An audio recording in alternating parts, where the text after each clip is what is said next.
Tenemos un Dios bueno y maravilloso que quiere seguirnos conduciendo en el camino genuino a la salvación.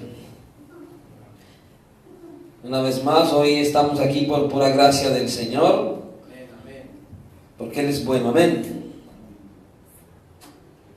Vamos a mirar algo hoy en la palabra sumamente importante para cada uno de nosotros. Quiero invitar a que vayamos al Evangelio de Marcos,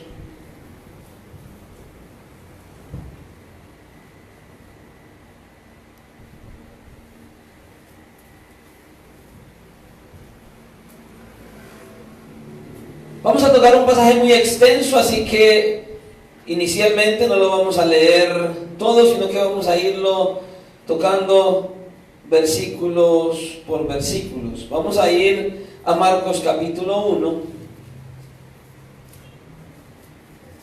Y la verdad no sé si logre terminar hoy, pero que el Señor nos ayude, amén. Marcos capítulo 1, vamos a leer del versículo 21 en adelante.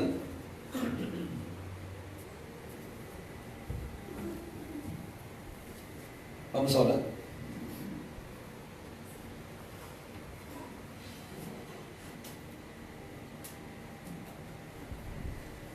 Amado Señor, estamos una vez más en este lugar, casa de reunión de los santos. Este lugar donde te ha placido que vengamos a reunirnos y escuchar de tu palabra. Primeramente te damos gracias por la oportunidad que nos das de podernos reunir hoy en este lugar, después de un día de tareas, de actividades. Gracias porque nos has dado la oportunidad de hacer todo lo que hicimos hoy, y aún así, en medio del cansancio y de diferentes circunstancias, nos permites llegar una vez más con el deseo de adorar y glorificar tu nombre. Gracias, Señor, por escuchar los cantos que levantamos delante de ti, y gracias, Señor, porque hoy te place hablar a cada uno de nosotros por medio de tu palabra. Aquí estamos, Señor, dispuestos para que hables. Quita, Señor, toda ceguera, toda sordera, todo desánimo, todo desgano, todo lo que la carne quiera levantar en cada uno de los que hay en este lugar, y que tu palabra hoy haga un efecto positivo y sobrenatural en cada uno de nosotros, Señor, y que podamos salir de aquí con convicción de tu autoridad, de tu poder, y de que solamente en ti podemos confiar y que solamente podemos depender de ti. Por eso, Señor, en esta hora te damos toda gloria, honra y alabanza en el nombre de tu Hijo Jesucristo, para gloria tuya oramos. Amén y amén. Puede sentarse. Hoy quiero que vayamos a la palabra un poco más adelante, y vamos solamente a ir leyendo la porción de la Escritura, porque le voy a ser sincero, más que predicación es una enseñanza que, si usted le presta atención, usted va a salir hoy con una convicción muy grande acerca de lo que el Señor es. Siendo sinceros, hoy en día no necesitamos ser eruditos ni profetas, ni tener poderes especiales para saber que muchos en la iglesia de Jesucristo, y probablemente algunos de ustedes, están lidiando con diferentes problemas y dificultades, y es posible que alguien aquí esté luchando fuertemente con la ansiedad de diferentes maneras, en diferentes áreas, con el temor, con la amargura, con la depresión. Alguien aquí puede estar luchando con alguna enfermedad. Alguien aquí puede estar luchando contra cualquier cosa, con cantidad de situaciones. Y hay alguien que dice que todo aquel que le predica el dolor siempre va a tener quien lo escuche, porque la mayoría de nosotros experimentamos situaciones de dolor continuamente, de una o de otra manera. ¿Por qué? Porque todos tenemos que experimentar vivir en un mundo caído. Estamos en un mundo caído, en un mundo lleno de pecado y de maldad, donde, si somos sinceros, las cosas no son como deberían ser. En un mundo en el cual todo lo que pasa a nuestro alrededor es pecado y maldad, pero al igual a todos nos toca experimentar diferentes tipos de circunstancias. No importa si es pobre, si es rico, si es alto, si es bajo, si es blanco, si es negro. Todos tenemos que experimentar muchas cosas sin importar nuestra edad, nuestra posición económica. Todos tenemos que experimentar la tristeza de alguna o de otra manera y el dolor. Cada uno nos encontramos con estas cosas de una o de otra manera. ¿Cuál es el problema? Que tenemos que reconocer que no siempre nosotros reaccionamos de la mejor manera frente a los problemas, las dificultades, las necesidades, las enfermedades. Hablamos de fe, hablamos de que Cristo lo puede todo, hablamos de que Él es el Todopoderoso, pero cuando nos viene a nosotros, ¿cómo enfrentamos todas estas situaciones? Hay muchas personas que reaccionan de la manera menos apropiada cuando hay situaciones de dolor en sus vidas, en medio de situaciones difíciles. Algunos se llenan de amargura, de descontento. Otros se sumergen en una tremenda depresión y otros se aíslan. Viene el problema y se aíslan, se apartan de la iglesia, se apartan de los hermanos, se hacen a un lado, incluso muchos hasta del Señor, porque sus oraciones no son como deberían ser. Siempre están tratando de buscar una solución y un escape a su manera, a su acomodo. Piensan que aislándose de los demás van a solucionar las cosas. Y se les olvida a muchos cristianos hoy, se les está olvidando que en realidad todos los problemas y las circunstancias adversas que usted y yo vivimos tienen un propósito en las manos del Señor. Y eso es lo que vamos a ver en esta noche. Porque el deseo es que usted y yo podamos ver de una manera completamente clara que usted y yo no debemos reaccionar como muchos reaccionan cuando están pasando por situaciones difíciles en la vida. Vamos a mirar de qué manera debemos reaccionar nosotros viendo al Señor Jesucristo actuando en los diferentes episodios que vamos a encontrar aquí en Marcos. Y como les dije, vamos a hablar hoy de un pasaje de la Escritura muy extenso. Vamos a mirar y a tratar de mirarlo desde el versículo 21 hasta el 45, pero vamos a iniciar leyendo solamente los versículos 21 y 22. Pero le voy a ser sincero, no nos vamos a dar a la tarea de escudriñar estos versículos del 21 al 45 de una manera profunda y detallada, sino que lo que vamos a hacer es mirar la autoridad y el poder del Señor Jesucristo, para que usted y yo entendamos por qué debemos depender de Él. Y es justamente el título de este mensaje: la autoridad y el poder del Señor Jesucristo. Amén. Y vamos a mirar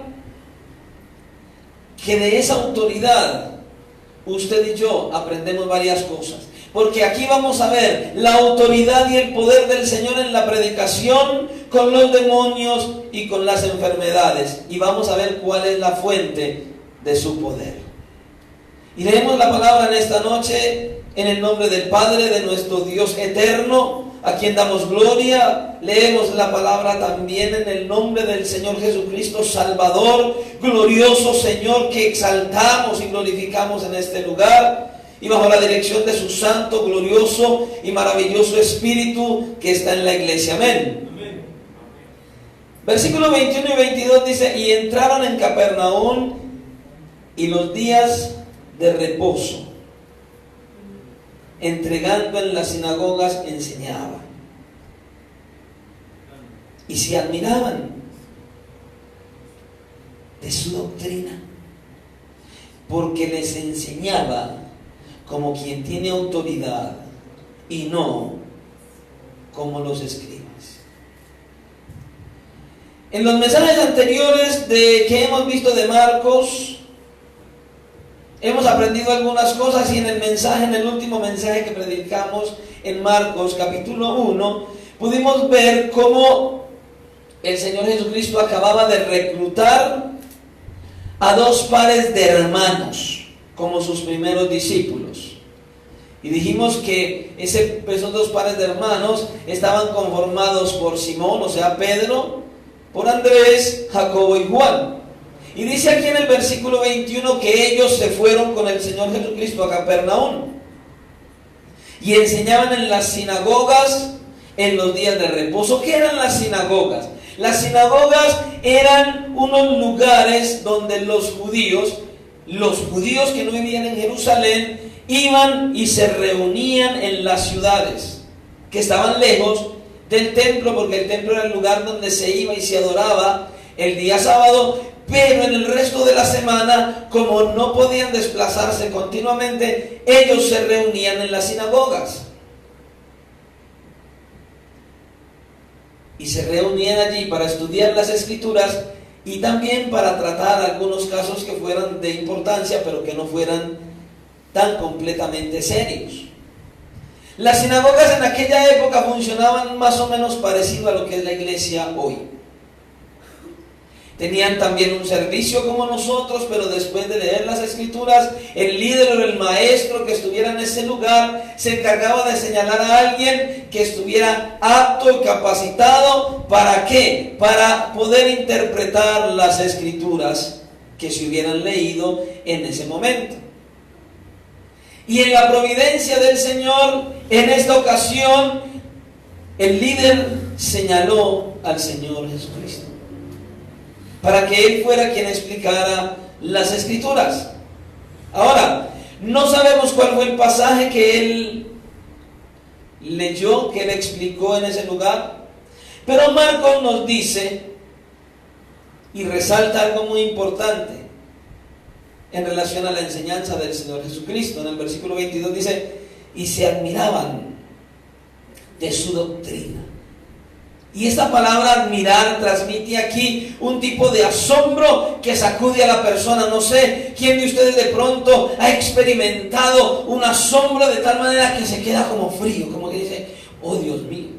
Esa es la idea que Marcos trata de transmitir aquí. El asombro fue tal que se quedaron pasmados, estupefactos, asombrados, anonadados. Ellos decían: ¿qué es esto? Jamás habían escuchado a alguien predicar la palabra como Él lo estaba haciendo en ese momento. En una sola palabra, ellos se quedaron boquiabiertos. Impresionante. Y Marcos dice: porque les enseñaba como quien tiene autoridad. Pero no solo se queda ahí, añade algo muy particular que nosotros no tenemos a veces en cuenta: y no como los escribas. ¿Por qué le digo esto? Los escribas eran profesionales a la hora de predicar, de enseñar las Escrituras. Ellos eran profesionales en lo que hacían. Y como eran profesionales, entonces cuando predicaban, ellos no predicaban como el Señor Jesucristo. ¿Qué significa que Él predicaba con autoridad y no como los escribas? Sencillo. Lo que pasa es que los escribas, cuando citaban las Escrituras, decían: así dice el fariseo, así dice el líder, así dice el maestro, así dice el escriba, así dice el fulano. Pero Jesús no dice así. Jesús viene y da a entender a cada uno de ellos que las palabras que Él decía no venían de ningún maestro, sino directamente de Dios. Él no hablaba como los otros, Él hablaba de sí mismo. Los demás hablaban de Dios, pero a la luz de lo que los maestros decían, Jesús hablaba de sí mismo. Y estaba dándole a entender a todos que lo que Él decía venía directamente de parte de Dios y no del maestro terrenal. Esa era la autoridad que Él tenía, que hablaba directamente de Dios y no de otros rabinos. Él hablaba con convicción, con una convicción completamente grande. Yo no sé si ustedes se acuerdan de las palabras del Señor en el Sermón del Monte. Cuando Él dice, oísteis que fue dicho, pero yo os digo. ¿Saben qué es lo que está diciendo el Señor ahí? Oísteis que fue dicho, pero yo os digo. Lo que Él está diciendo es esto. Ustedes han escuchado la interpretación de la palabra de los diferentes maestros de una manera. Yo les traigo la interpretación correcta. Les traigo la única y verdadera interpretación a lo que ellos han enseñado. Porque los escribas habían tergiversado mucho acerca de las Escrituras. Y Él viene a traer una traducción, una interpretación correcta de las mismas. Eso fue lo que vino a hacer, a traer la única interpretación que tenía validez. Es lo que el Señor hace. Ahora, imagínese la reacción de los escribas al escuchar esta enseñanza. Usted sabe que esa reacción de ellos no fue nada agradable. ¿Por qué? Porque escuche, en ese momento, para usted y para mí, hablar de los escribas y los fariseos, usted y yo los vemos mal. Usted y yo ya los vemos como los hipócritas de la época, como los religiosos. Pero escuche, el pueblo en aquel tiempo no veía a los escribas y los fariseos como usted y yo los vemos hoy. Ellos los veían como la mejor gente del pueblo, como los más santos, como los más adecuados para enseñar la Biblia. Los veían como los hombres mejor calificados. Los veían como aquellos líderes espirituales que estaban dirigidos por Dios para poder instruir al pueblo. Así lo veía la gente. Los respetaban enormemente. Eran la élite de las escrituras de la época. Nosotros ya no los vemos así. Ellos en su época los veían a ellos así. Imagínense esa reacción. Todo el mundo los seguía, todo el mundo los escuchaba, y ahora surge un nuevo maestro que trae una nueva enseñanza. Tremendo. Ellos eran la excelencia del pueblo de Israel, y viene otro a desplazarlos. A ellos los trataban como, con respeto y admiración, hasta que llegó un hombre que ni siquiera había sido instruido por ellos para ser un intérprete profesional de la Escritura, y viene a hablar de la manera en que empezó a hablar. Todo el mundo quedó en shock. ¿Y quién es este? ¿Y qué enseñanza es la que trae? Pero si esto nos impactó, lo que viene después fue lo que colmó su paciencia y rebosó la copa de todos ellos. Y esto es lo que nos enseña sobre la autoridad del Señor Jesucristo sobre los demonios, versículo 23. Pero había en la sinagoga de ellos un hombre con espíritu inmundo que dio voces, diciendo: ¿qué tienes con nosotros, Jesús Nazareno? ¿Has venido para destruirnos?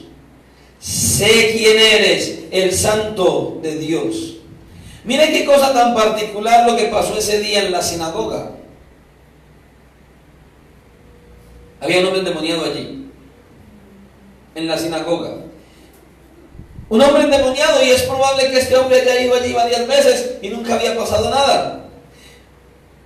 Y uno no va a creer que dentro de la iglesia, gente que está asistiendo constantemente y que uno ve como cristianos, resulte que esté endemoniado. Pues no es lo más natural.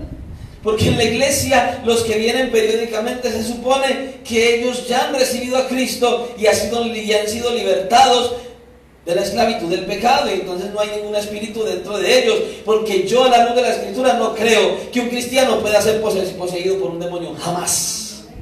Que se descuida y puede ser manipulado, sí, pero poseído nunca. Un cristiano, jamás. Si no es cristiano, claro que sí. Pero ese es el problema. Hay muchos que están dentro de la iglesia, vienen a los servicios, pero todavía no son cristianos, y eso puede pasar. Y en esta ocasión, a pesar de que es probable que este individuo haya llegado varias veces a la sinagoga, llegaba y lo que escuchaba no lo incomodaba, pero en esta ocasión se encontró con Jesús mismo, y las palabras de Jesús incomodaron a este espíritu inmundo, a este demonio. Lo incomodaron de una manera tremenda.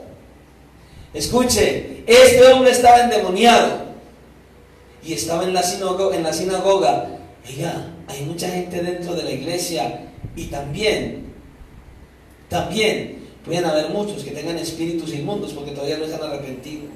Escuche, Satanás está en todas partes, aún dentro de la iglesia, y él tiene servidores en todas partes, también dentro de las iglesias. También dentro de las iglesias. Es tremendo. Entonces, este hombre fue a la sinagoga ese día. Tremendo. Y lo que escuchó no le agradó. Lo que escuchó lo impactó. Lo que escuchó lo condujo a actuar completamente diferente. El Señor estaba enseñando las Escrituras. Y le voy a decir algo, y entienda esto. Al diablo no le importa lo que pasa en las iglesias cristianas de hoy, siempre y cuando se presente a Dios de una manera muy general y enseñen las Escrituras fuera de contexto y sin la interpretación correcta. Escuche, esto es lo que Satanás usa y vive tranquilo. A Satanás no le importa que usted venga y se congregue, mientras que a usted le hablen de Dios superficialmente. Cuando la palabra de Dios es predicada, y muchos hoy en día en muchos lugares predican la palabra fuera de contexto, yo sinceramente no entiendo. Si yo abro la Biblia y leo un texto de la Escritura, ¿por qué voy a predicar otra cosa que no es el texto? ¿Por qué voy a interpretarlo de otra manera? ¿Por qué voy a utilizar un pasaje para decirle a la iglesia lo que yo quiero y no lo que el pasaje enseña? Yo tengo que abrir las Escrituras, leer el pasaje y explicar y enseñar y sacar la interpretación del texto y una aplicación correcta del pasaje a la iglesia. Y esto es lo que rompe cadenas, no la Escritura mal interpretada y mal enseñada. Esto es lo que fortalece y llena la iglesia. ¿Para qué un pastor o un predicador abre la Biblia, lee un texto y predica otra cosa? ¿Para qué? Mejor no abra la Biblia y dígale a la iglesia lo que le quiera decir. Si abrimos las Escrituras es para predicar las Escrituras, el pasaje tal como está allí, de manera correcta, para poder presentar a Jesucristo como el único sustituto por los pecados que murió en la cruz en nuestro lugar. Mientras que esto no se haga en la iglesia, Satanás está tranquilo, a él no le preocupa eso. Al diablo no le perturba a la gente religiosa. A él, que vengan a la iglesia, ¿no? Y no le importa que se sienten ahí, pero que no presten atención a la palabra, que no sean confrontados con su pecado, y Satanás está tranquilo.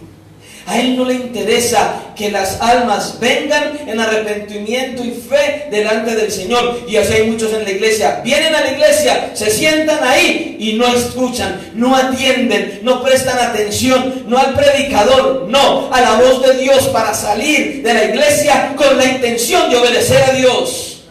Muchos vienen en un estado religioso, ni cantan canciones, son sentados en la silla, no adoran al Señor. Y tampoco adoran al Señor prestando atención a su palabra.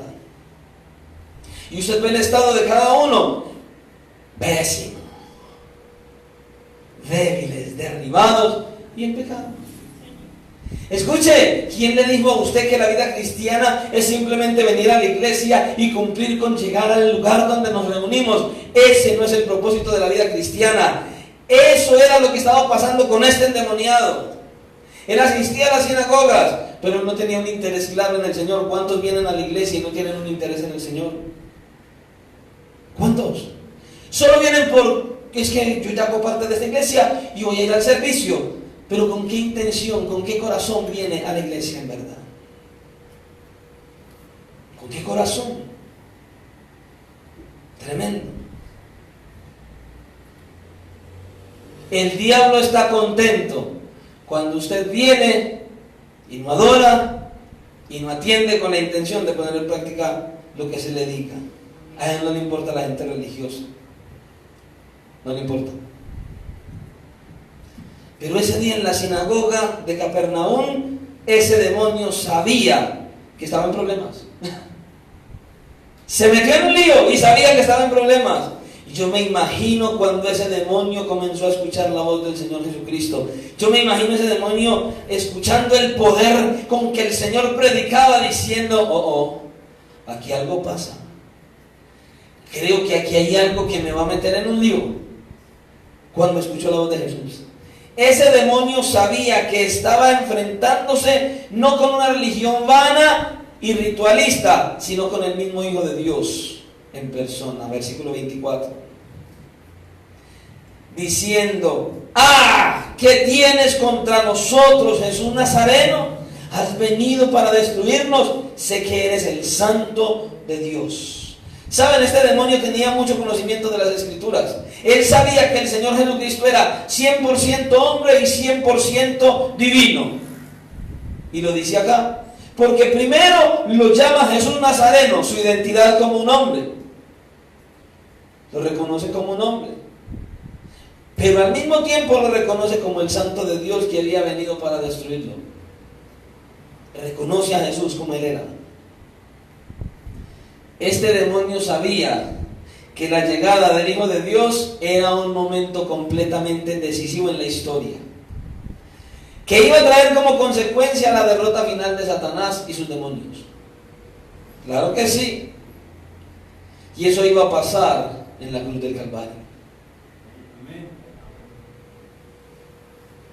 Es muy probable que mucha gente en las iglesias, no sé usted en este lugar, pero es muy probable que mucha gente en las iglesias no crea en los demonios,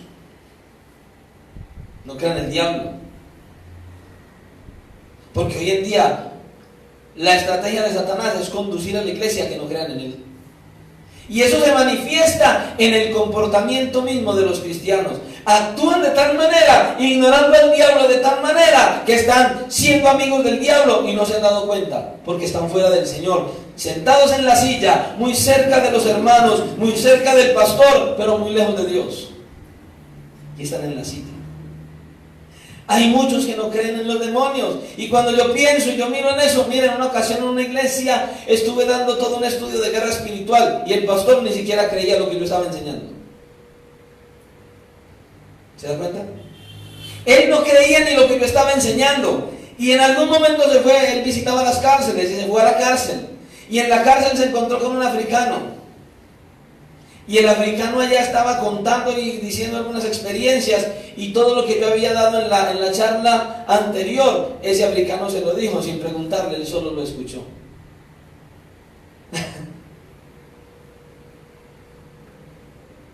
Y a pesar de que escuchó, no creyó. Y lamentablemente el estado de él hoy es lamentable. Porque no había yo terminado la charla, la enseñanza de guerra espiritual, y el hombre ya había caído con una jovencita de la iglesia. Hoy en día está separado de la esposa y sigue predicando en la iglesia como pastor y como si nada. Ese no conoce al Señor. Ese no conoce la Biblia, no tiene temor de Dios y está pensando que está muy cerca de Dios, pero está muy lejos. Hay muchos hoy en la iglesia que no creen en el diablo, no creen en nada de estas cosas, ni en los demonios. Escuche, cuando uno mira los programas de televisión, ¿cuántos programas hay? Discovery Channel y todos esos channels que hay, que muestran todos esos sucesos paranormales, ovnis y todas esas cosas. La autoridad que ellos tienen es simple. Hombres que dicen haber visto un fantasma. Ahora escuche, usted y yo tenemos una autoridad mayor que nos dice que sí hay demonios y que Satanás es real, y la autoridad es la palabra de Dios, porque aquí nos está hablando de un hombre endemoniado. Completamente. Ahora le voy a hablar con sinceridad. Si hay algo de lo que tengo autoridad para hablar es de que Satanás existe y sus demonios también. Pasé 22 años en las filas del satanismo y sé que es real, sé cómo actúa, porque el Señor en su soberana gracia me sacó. Pero antes de que eso sucediera, ¿cuántas iglesias se cerraron? ¿Cuántos pastores cayeron? ¿Cuántos de los que estuvieron en altares en iglesias se fueron al piso cuando yo estaba en las filas del satanismo? Y no crea que a mí me da gozo decirlo, pero sé que Satanás es real. Y hoy en día, pastores, músicos y cantantes de las iglesias, ministros de alabanza, como les dicen, predicadores y maestros, hoy en día están cegados actuando como si Dios no existiera y pensando que están muy bien con Dios, mintiendo, hipócritas, falsos, pero todo el mundo los ve como a los fariseos de respeto. No han entendido que el diablo les está jugando una pasada y ellos siguen adelante. ¿Por qué? Porque no están teniendo en cuenta como prioridad su vida espiritual. Se han distanciado de las escrituras y su corazón está en otras cosas y no en el Señor. ¿Quién hace eso? Satanás. Satanás mismo. Pero hay muchos en las iglesias ignorándolo. Y eso da tristeza. Eso es tremendo. Escuche, él es real y está buscando derribar al cristiano y apartarlo del propósito de Dios. Crea que existe. ¿Usted sabe por qué yo todavía sigo en Cristo? No porque un pastor me habló, no porque alguien me invitó, sino porque después de 22 años de practicar lo que practiqué y que el Señor me haya sacado de ahí, yo nunca pedí salir de ahí, mis metas eran otras. Y cuando menos pensé, el Señor me levantó, me sacó de ahí e hizo de mí otra persona. Yo sé quién era yo. Y por eso camino, no por un pastor, no por un predicador, sino porque Jesucristo mismo vino a mi vida y me libertó de esta oscuridad en la que estaba. Yo por eso creo que Satanás es real, que los ángeles son reales, que tienen poder, pero puedo decir que es más poderoso el Señor que me sacó de allí. Pero que existe, pero muchos en la iglesia por ignorarlo, ahí están, con un estado espiritual, con una vida espiritual enferma y pensando que son cristianos y no se han arrepentido en verdad. Pero el Señor es más poderoso. Por eso es que en medio de las enseñanzas del Señor, este hombre comenzó a dar voces. En otras palabras, este hombre lo que dice es que empezó a gritar como si tuviera una fuerte crisis. Eso es lo que dice el pasaje. Versículo 25. Pero Jesús le reprendió diciendo: calla y sal de él. Mire, nosotros tenemos que leer la Escritura con imaginación. Yo no me imagino al Señor Jesucristo en ese momento que ese demonio se manifestó diciéndole: mi hijo,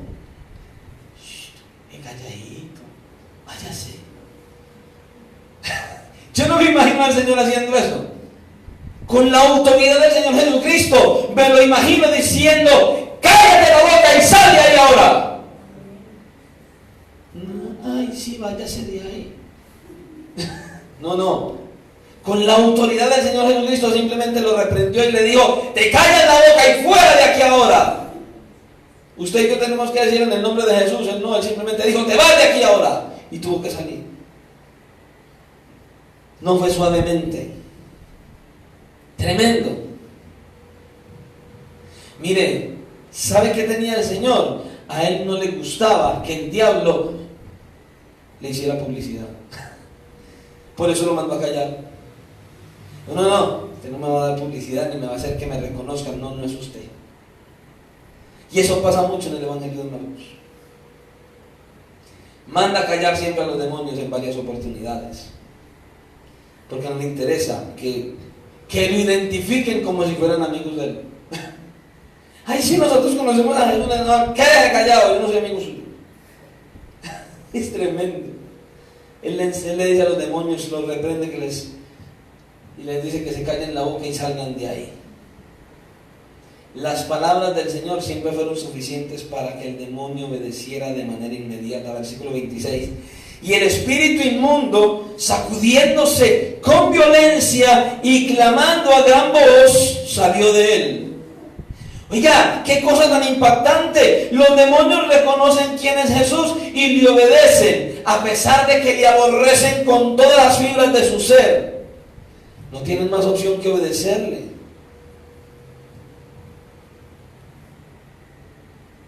Y lo que el Señor quiere que entendamos es que Él es el Salvador en quien descansa nuestra salvación. Que Él tiene autoridad sobre los demonios. que los demonios se le sujetan, que los demonios se someten a él y tienen que hacer lo que él les diga. Pero ¿sabe qué me llama mucho la atención? Que los demonios le obedecen al Señor, él les habla, él les ordena y ellos tienen que obedecer. Y el cristiano se le habla y se le predica la palabra y no obedece. Los demonios sí, y el cristiano dice que no, y es hijo de Dios. ¿Cuántas veces a usted le ha hablado el Señor? ¿Cuánto está usted obedeciendo a todo lo que ha escuchado desde ese altar en la iglesia? ¿Cuánto? Los demonios se sujetan y el cristiano es que no. Oiga, tenga cuidado usted. Usted dice que es hijo de Dios, evalúe su obediencia a ver si es verdad. Porque si el demonio, que no es hijo de Dios, se somete y obedece y hace la voluntad de Dios, usted que dice ser hijo de Dios, ¿qué tanto está obedeciendo? Y evalúese. Evalúese. Él es nuestro Salvador. Él es nuestro Salvador. Ese que decidió voluntariamente dejar de lado su poder y su autoridad y fue a la cruz del Calvario a tomar nuestro lugar y a llevar nuestros pecados. Y mire todo lo que él hizo, la reacción que provocó.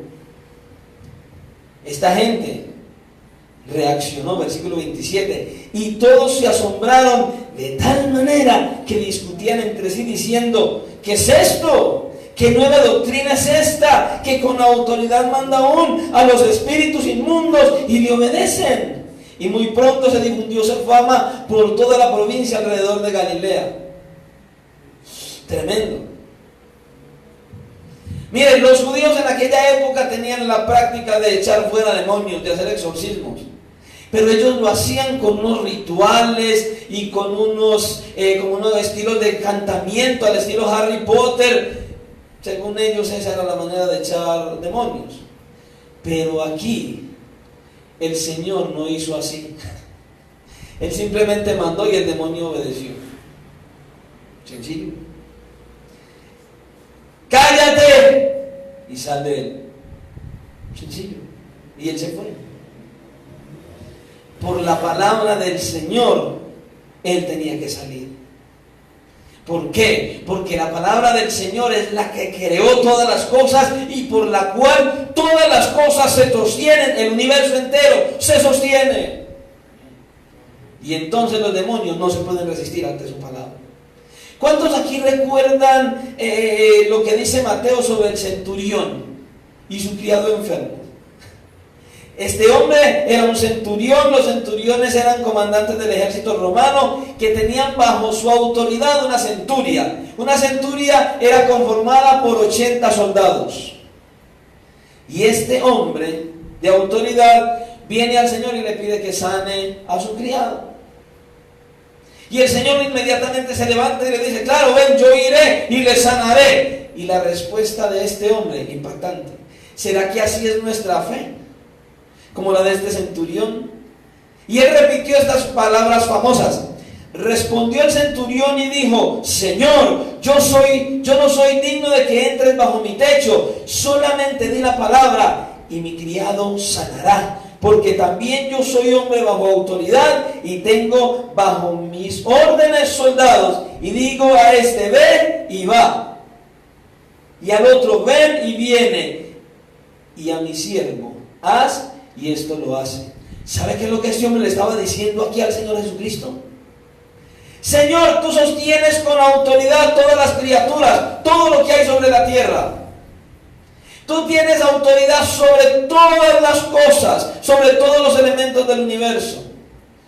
Cuando tú, Señor, das una orden, se tiene que cumplir. Eso era lo que estaba diciendo el centurión. Eso era lo que él estaba reconociendo. Nada ni nadie se puede resistir a tu voz de autoridad.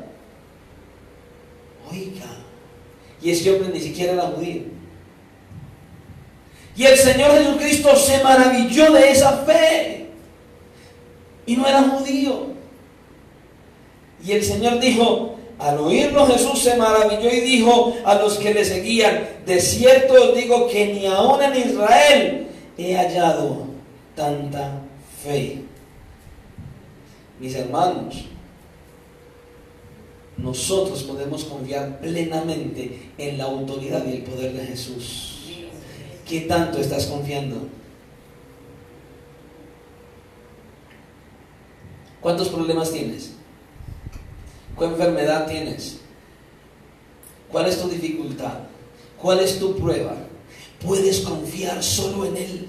Puedes depositar tu confianza en Él, pero de la misma manera que este centurión, y Él va a obrar con poder, Él va a obrar con autoridad, Él va a hacer su voluntad, Él va a hacer lo que sea. Cuando tú y yo vengamos a Él, como vino el centurión, creyendo, dice, para el que cree, cualquier cosa es posible. Una que otra cosa es posible. Dice, para el que cree, todo le es posible. Todo lo que vaya en la voluntad de Dios, si creemos, es posible. Eso es lo que Él está diciendo aquí. Porque Él es un Salvador extraordinario y maravilloso. Porque nada ni nadie se resiste a su autoridad. No hay nada que esté fuera del alcance del Señor. Nada lo toma por sorpresa. Pero podemos confiar en Él. ¿Por qué? Porque podemos ver que el Señor también es un Salvador compasivo. Es un Salvador compasivo, y eso lo vemos del versículo 29 al 31. Miren, hemos visto la autoridad del Señor en la enseñanza. Hemos visto su autoridad sobre los demonios, y veamos ahora su autoridad sobre las enfermedades. Versículo 29. Al salir de la sinagoga, vinieron a casa de Simón y Andrés, con Jacobo igual, y la suegra de Pedro.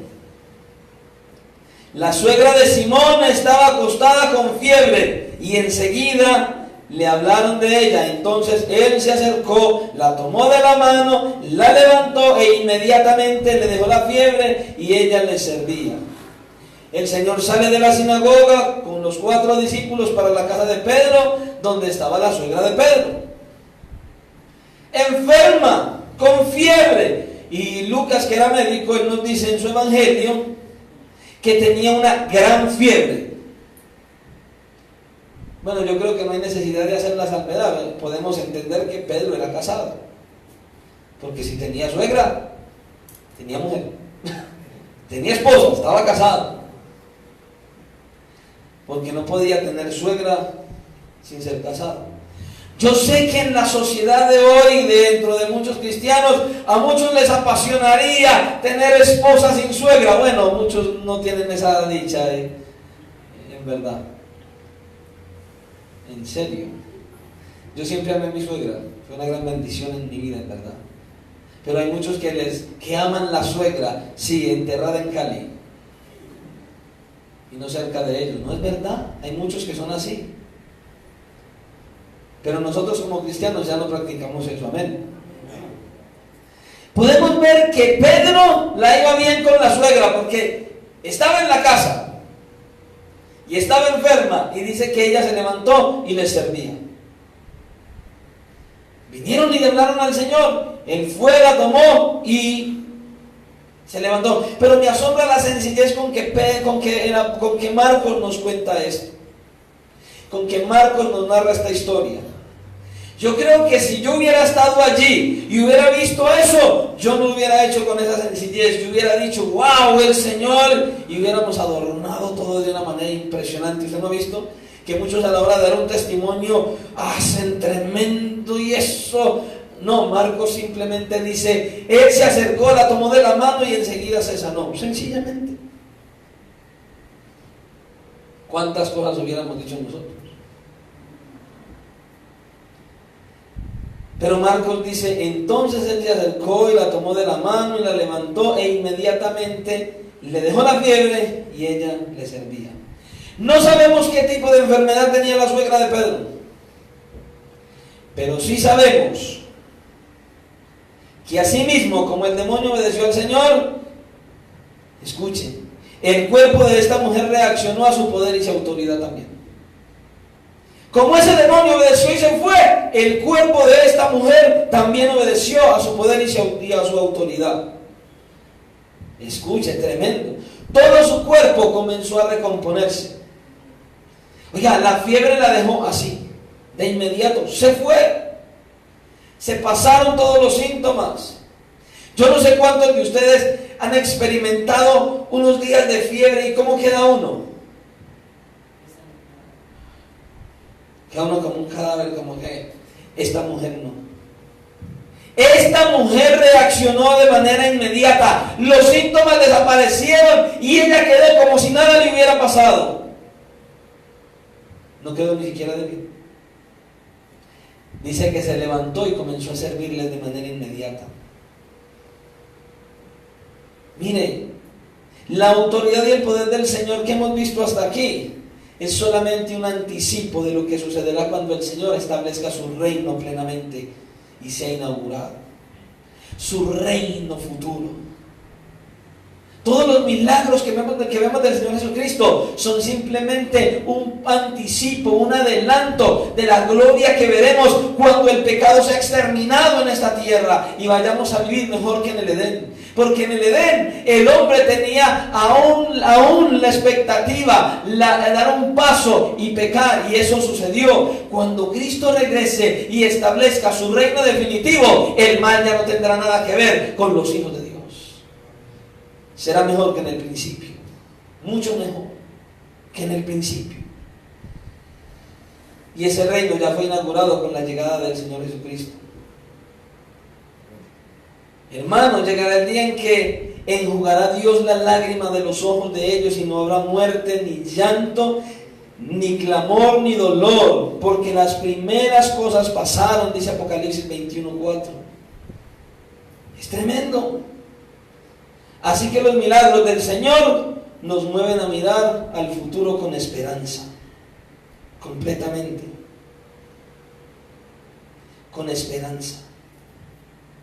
Lo que Marcos nos está diciendo es: mire lo que pasó cuando el Rey de Reyes se introdujo en la historia de la humanidad.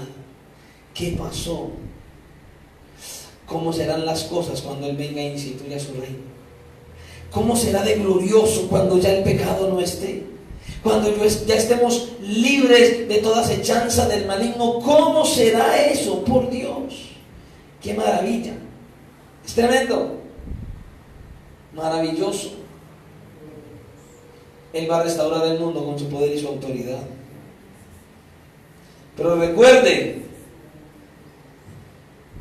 esto que estaba pasando aquí fue el mismo día.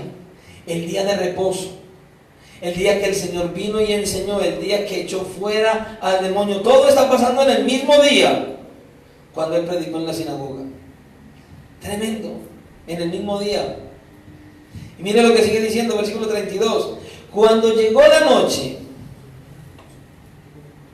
luego que el sol se puso, le trajeron todos los que tenían enfermedades y a los endemoniados. Oiga, como que había gente endemoniada en esa época, ¿no?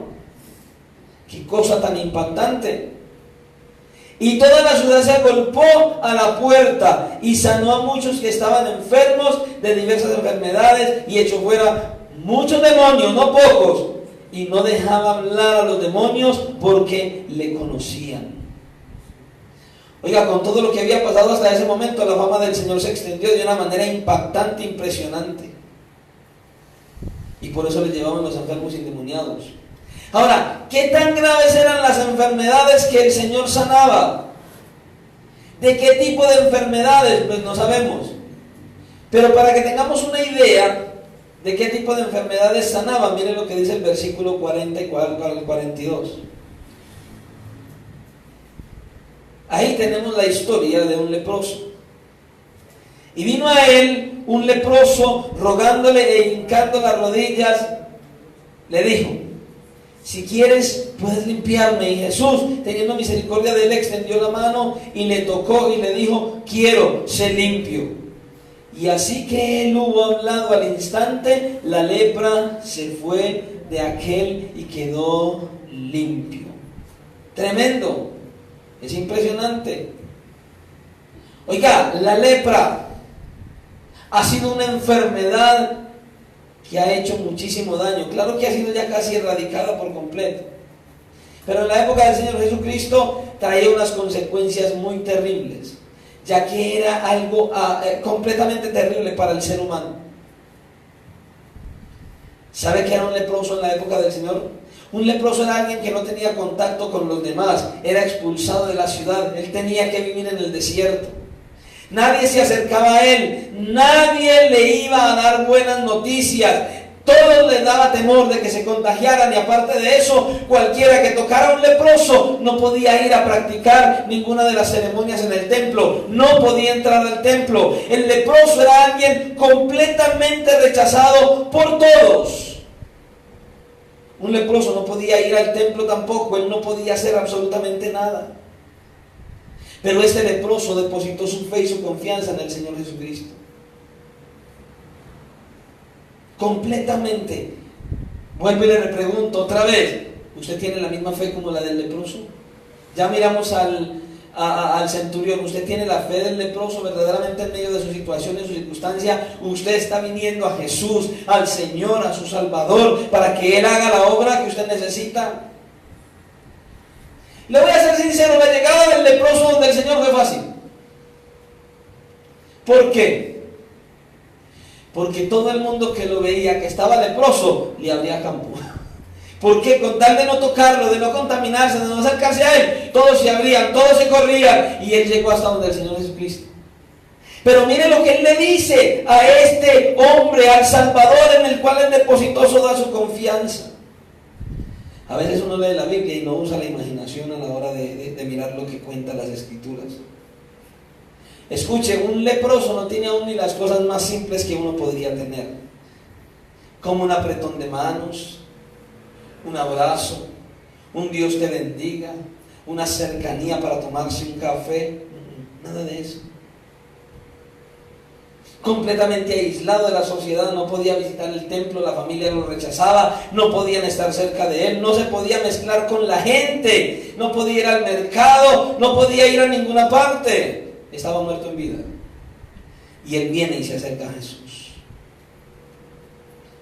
depositó su confianza en él, convencido de que el Señor podía sanarlo, a pesar de que la lepra era muy avanzada. Lucas en su evangelio dice que la lepra de este hombre era tan avanzada que estaba lleno de ella. Su condición era terrible. Pero ¿sabe qué? La fe que este hombre tenía era más grande que su enfermedad. La fe que usted tiene es más grande que su problema y que su enfermedad. ¿En verdad usted tiene esa fe puesta en el Señor? Esto es lo que nos quiere guiar el Señor, que usted y yo lo veamos a Él como el único, como el suficiente, el que necesitamos en medio de todas las cosas, en medio de todas las situaciones, que haya esa fe genuina delante del Señor, sin importar la enfermedad, la situación, la circunstancia. Versículo 40, vino a él un leproso, rogándole e hincando las rodillas, y le dijo: si quieres, puedes limpiarme. En otras palabras: Señor, yo sé que tienes el poder, tienes la autoridad para hacer que esta lepra desaparezca por completo. Solo tienes que querer. Cuando usted ora, ¿cómo ora al Señor? Señor, yo quiero, Señor, yo quiero, Señor, yo quiero. Este hombre no dijo: yo quiero, Señor, si quieres. Cuando usted ora, se acerca al Señor diciéndole: Señor, si quieres. Cuando usted ora, le dice eso al Señor: Señor, si quieres, puedes limpiarme.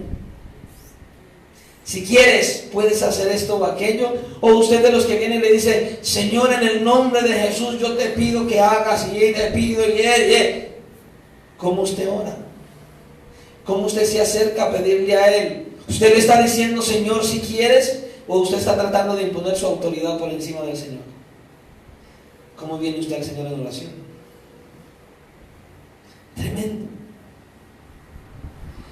Tus palabras, Señor, son suficientes, completamente suficientes para que yo quede sano.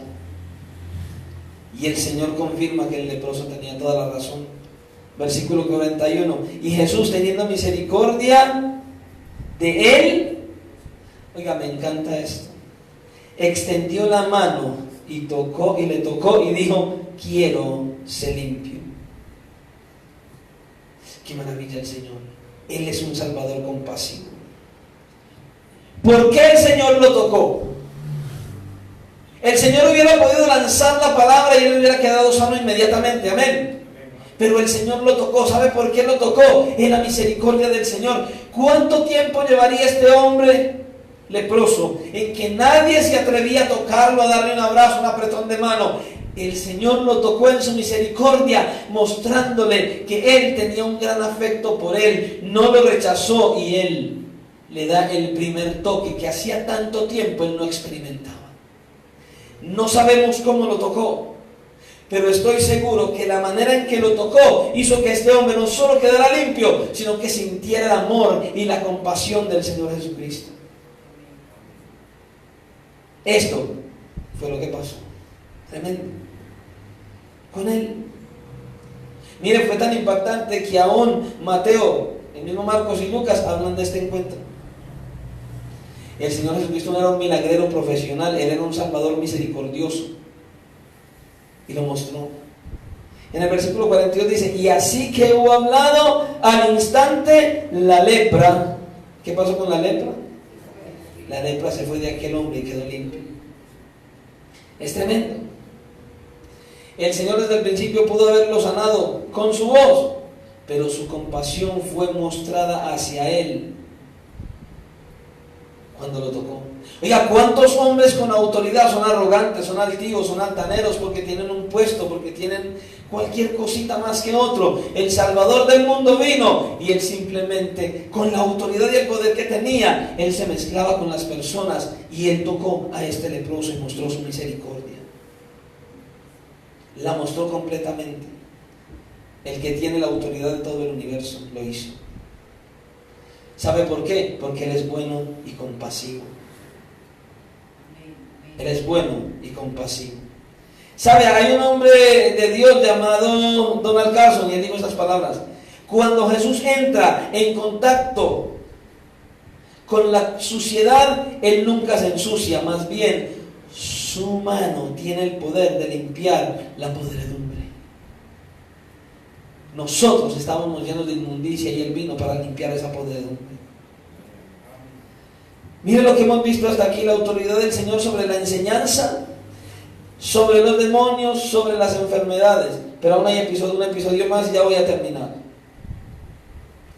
Este pasaje nos ayuda a ver con claridad la autoridad y el poder del Señor Jesús. Versículos 35 al 39. Mire, como vemos hasta aquí, el Señor tuvo una vida muy agitada. Y en ese momento tuvo muchas cosas que hacer. Lo que el Señor hizo aquí en un día, seguramente a nosotros nos llevaría quién sabe cuánto tiempo. Es tremendo. Mire, nosotros miramos todo lo que pasó, le traían enfermos, endemoniados y todo. ¿Usted cree que el Señor los hacía afilar día 20? Listo, sanos todos. No, el Señor se dio a la tarea de sanar a cada uno, de uno en uno. Y si eran muchos, ¿usted se imagina todo lo que Él hizo? El Señor tenía una clara visión de lo que Él venía a hacer. Él tenía muy clara la visión y la misión que el Padre le encomendó. Pero escuche, Él no podía olvidar que no solamente venía a sanar a las personas. Es tremendo. Él era un hombre como usted y como yo, pero sin pecado. Y vino con una misión. Pero ese que era como usted y como yo y sin pecado también se cansaba, porque él también iba y descansaba y dormía. Pero él tenía una determinación: hacer la voluntad del Padre. Y eso era lo que gobernaba su vida. Yo le pregunto, ¿eso es lo que gobierna la tuya? ¿Qué es lo que gobierna su vida? ¿Hacer la voluntad de Dios o hacer la suya? Tremendo. 35. Levantándose muy de mañana, siendo aún muy oscuro, salió y se fue a un lugar desierto y allí oraba. Oiga, el Señor nunca permitió que las presiones de la gente, ni siquiera las necesidades de ellos, le robaran ese momento de tener comunión con el Señor, con el Padre Celestial. No solo porque amaba a estar con su Padre, sino porque él sabía que no podía llevar a cabo la obra que le había sido encomendada a menos que dependiera del Padre en oración. Hermano, esto es tan rico de enseñanza todo este pasaje. ¿Cómo actúa usted? Escuche, el Hijo de Dios, el Salvador del mundo, dependía de su Padre en oración. Y él tenía una agenda bien apretada, y todas las actividades, todo lo que él hacía, no le impedía pasar tiempo con Dios en oración. Yo no sé si usted se ha visto como yo me he visto. ¿Cómo me he visto yo en muchas ocasiones? Con muchas actividades, con muchas cosas que hacer, con muchas ocupaciones, y yo mismo me he tenido que venir a arrepentir delante de Dios, porque por tantas cosas por hacer he limitado la oración, y entonces oro de manera rápida para poder hacer para poder salir y hacer lo que tengo que hacer. Como tengo tantas cosas para hacer, entonces limito la oración. A veces hasta ni oraba. Porque es que tengo muchas cosas que hacer. Y escuche esto con mucha claridad. Cuando usted tenga muchas cosas que hacer, es donde más se tiene que detener para orar a Dios. A mí el Señor me tuvo que avergonzar con eso. Porque yo hacía así. Tantas ocupaciones, entonces yo oraba rápido y salía. Y el Señor Jesucristo, en medio de tantas ocupaciones, Él no salía rápido, Él iba y se sumergía en la presencia de Dios. Esa era la esencia de su poder y de su autoridad, la dependencia, esa cercanía con el Señor en oración. ¿Cuántas cosas hace usted apresuradamente todos los días? Es que me tengo que levantar, voy al trabajo, llego en la noche, tengo que estudiar, tengo que ir a la iglesia, y usted no dedica el tiempo suficiente a orar. ¿Sabe qué está pasando? Todo lo que usted haga lo hágase mediocremente. Porque necesitamos depender del Señor. Más y más en oración. El Señor hacía al revés. Las ocupaciones no le limitaban el tiempo de oración. Tantas ocupaciones lo empujaban a orar más. ¿Qué tanto usted ora? ¿Qué relación, qué comunión tiene usted con Dios? ¿O usted de los que viven los afanes y limita la oración? Hoy el Señor creo que está hablando algo en este lugar. Tenemos que depender de Él en oración. Uno muchas veces escucha a mucha gente decir: sí, yo sé, hay que orar, yo sé, hay que ir a la palabra, hay que ir en la mañana, en la noche, pero es que no tengo tiempo. ¿En serio? ¿Quiere que le diga algo? Hay un hombre de Dios, un pastor que conozco, y ¿sabe qué dice él? Que el Facebook, el WhatsApp, Twitter y toda esta tecnología que tenemos están ahí para que en el día del juicio Dios nos diga: miren que no es que no hubieran tenido tiempo. Porque ¿cuántos son los que dedican más tiempo a estar pegados del WhatsApp, del Facebook y de todas estas cosas, y menos a la oración, a esa comunión con Dios? Oiga, es tremendo. Es tremendo lo que el Señor nos dice. Tenemos que prestar atención a esto. El Facebook no está ahí porque está ahí solo para entretenernos. El Facebook y todas las redes sociales están ahí para que en el día del juicio nos enfrentemos delante de Dios y nos diga: tiempo si tenías, mira lo que me invertías. El Señor amaba pasar tiempo con el Padre. ¿Sabe por qué Él estaba en oración continuamente? Porque estar en comunión y en cercanía con el Padre no era algo que hacía parte de una lista de deberes diarios. No, eso era parte de su esencia, una necesidad en su corazón. ¿Es una necesidad en su corazón acercarse a Él en verdad?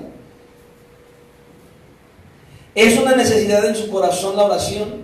¿O usted tiene la oración solamente como un mito? ¿Cómo tiene usted la oración en realidad? La oración era lo que daba fuerza, la oración era lo que lo movía, la oración era lo que lo impulsaba. La oración, esa cercanía al Señor constante y continuamente. En la iglesia de hoy, la oración no es una prioridad. Mire usted el servicio de oración en la iglesia. Mire usted los días de ayuno. Mire usted los días en que se queda la iglesia en ayuno hasta las 4 de la tarde. ¿Cuántos se quedan en oración? Usted ve la prioridad que muchos tienen. Muchos sacan cualquier excusa y se van. Se termina el segundo servicio y todo el mundo se quiere ir. Porque la oración no es una pasión. La oración no es comunión con Dios. La oración es un ritual para muchos. Esos que se van no tienen comunión con Dios. Pedro fue, le buscó donde él estaba y fue y hasta le reprochó: Señor, Señor, toda esta gente está allá y usted pierde tiempo viniéndose a orar. Me imagino que fue lo que quiso decir Pedro. Él no perdió el tiempo. Él sabía que necesitaba esa comunión con el Señor en oración.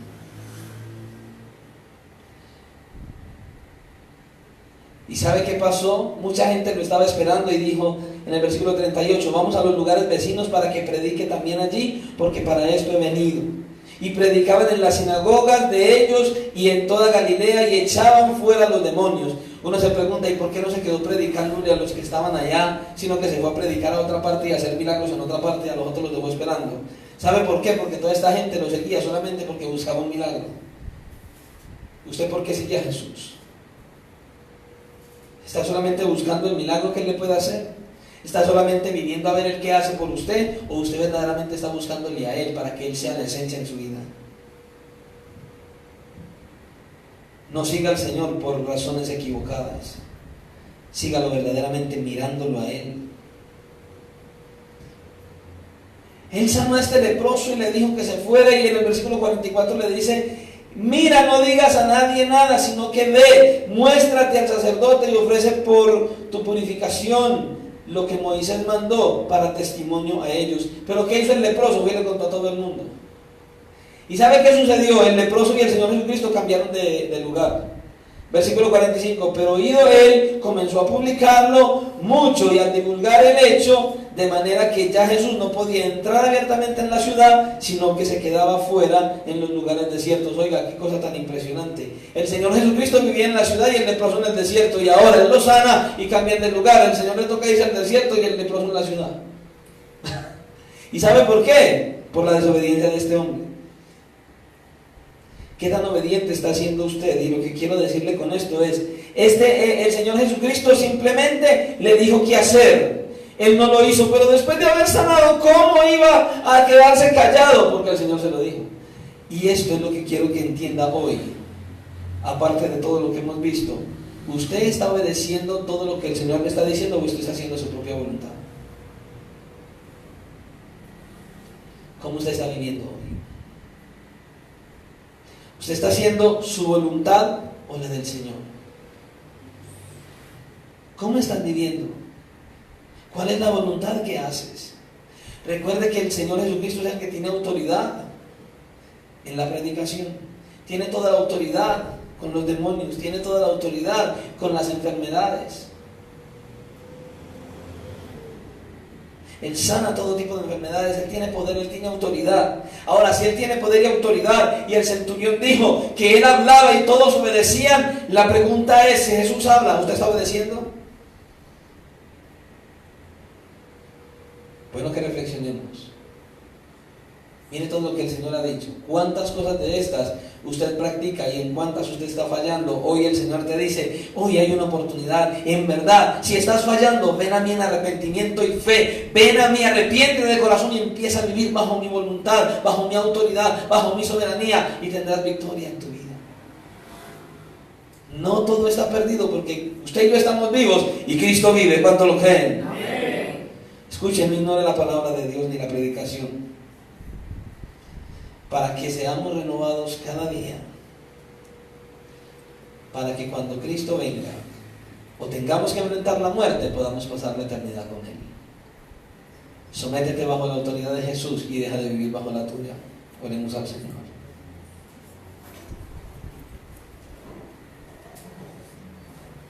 Amado Dios, gracias te damos en esta hora por tu palabra, porque yo sé que quieres levantar, restaurar y edificar la iglesia. Que nosotros aprendamos a depender de ti, a someternos a tu autoridad y a tu soberanía. Rompe, Señor, esas cadenas que aún nos atan. Quita toda ceguera, toda sordera, y ayúdanos a depender solo de ti, a escuchar tu voz, a escuchar tu palabra, Padre.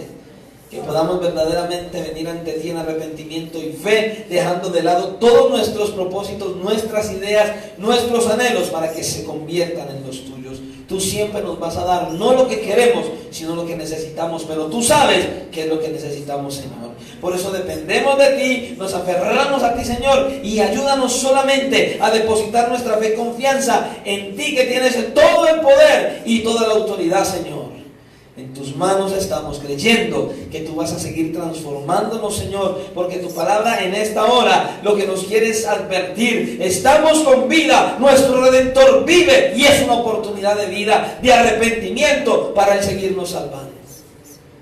Creamos hoy al Señor.